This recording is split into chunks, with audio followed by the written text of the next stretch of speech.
Dans la salle de réunion, je faisais une présentation de groupe sur un essai scientifique quand soudain, Chris, un de mes coéquipiers, est arrivé à la porte. Oups, je suis en retard.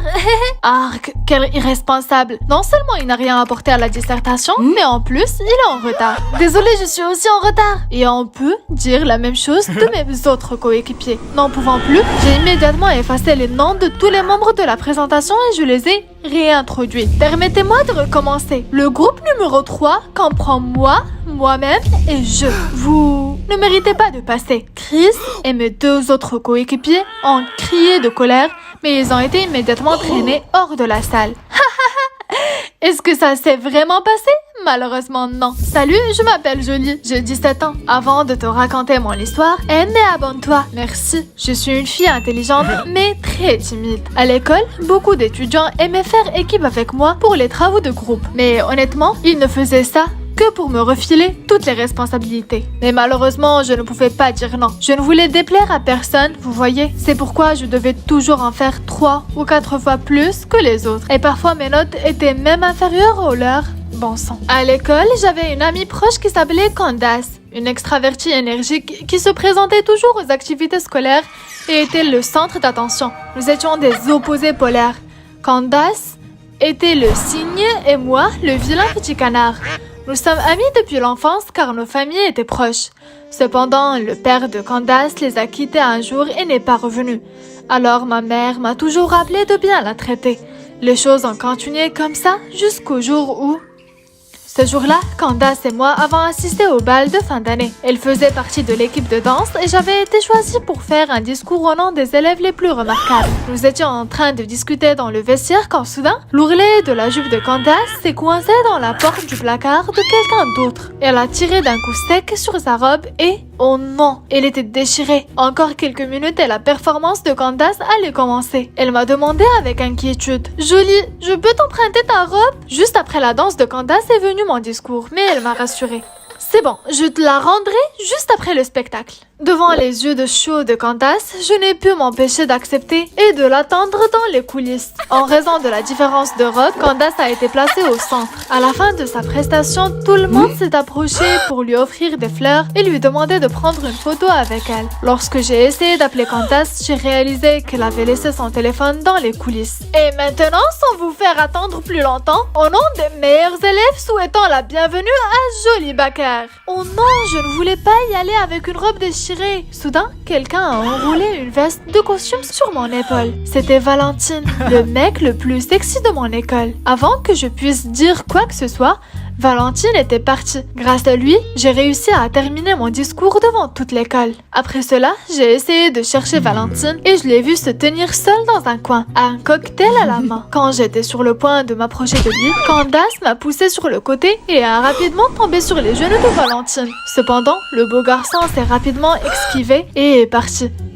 Oh, Valentine est tellement cool, Jolie. Tu dois m'aider à récupérer son Twitter. Mais je ne le connais pas.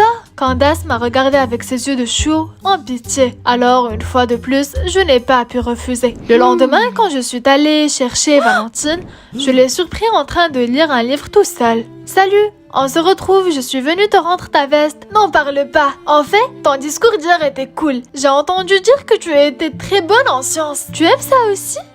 Oui, j'essaie d'en lire plus. J'espère que je serai aussi bon que toi un jour. Soudain, un morceau de tapis errant a frappé ma tête. Aïe, c'était Candace.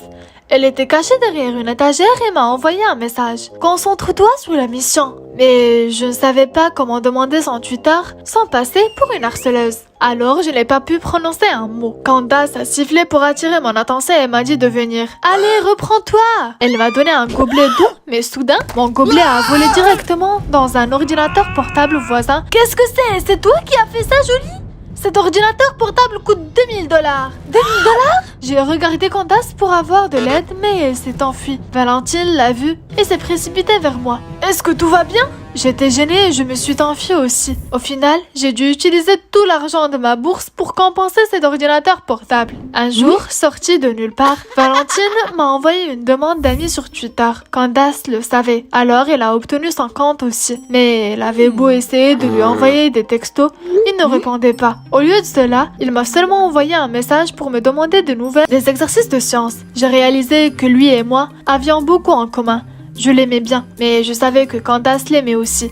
Alors, à part parler d'études, je n'ai rien tenté d'autre avec lui. À force d'être ignorée, Candace était très énervée. Elle est venue me voir et a élaboré un autre plan fou pour attirer l'attention du pauvre garçon. Comme elle savait que Valentine me posait souvent des questions sur ses devoirs, Candace voulait que je l'invite à dîner et qu'elle vienne à ma place. Je pense vraiment qu'on ne devrait pas le tromper comme ça. S'il te plaît, Jolie, la vie a toujours été injuste avec moi. Arc, je ne voulais pas blesser Candace. Alors, une fois de plus, j'ai agi comme une mauviette et j'ai accepté. Pour s'assurer que Valentine ne pourrait pas venir me chercher, Candace a emprunté ma voiture et est venue le voir à la place. Cette nuit-là, je suis restée à la maison, anxieuse. Je me demandais s'ils allaient devenir une paire après aujourd'hui ou pas. Pourquoi ai-je été si lâche? Soudain, quelqu'un a sonné à ma porte. Au moment où j'ai ouvert la porte, Candace s'est précipitée à l'intérieur en pleurant. « Tu dois m'aider, j'ai causé un accident !» Quoi?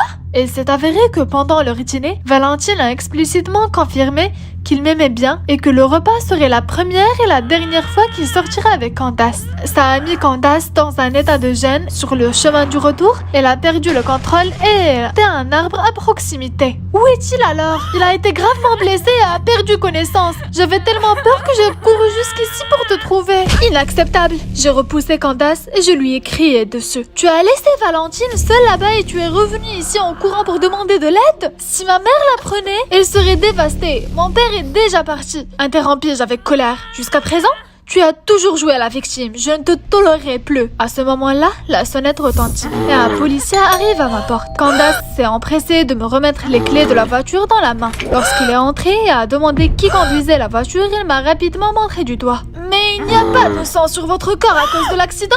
Après que la police ait dit cela et pointé sa chemise, Candace s'est immédiatement enfuie. Mais j'ai rapidement attrapé un oreiller sur le canapé et je l'ai jeté sur sa tête. La police a rapidement arrêté Candace. Quant à Valentine, au bout de 2 mois, il s'est rétabli et a pu retourner à l'école. Dès que je l'ai vu, je l'ai serré fort dans mes bras. Cette fois, je ne te confierai à personne d'autre. Puis, j'ai déposé un baiser sur ses lèvres.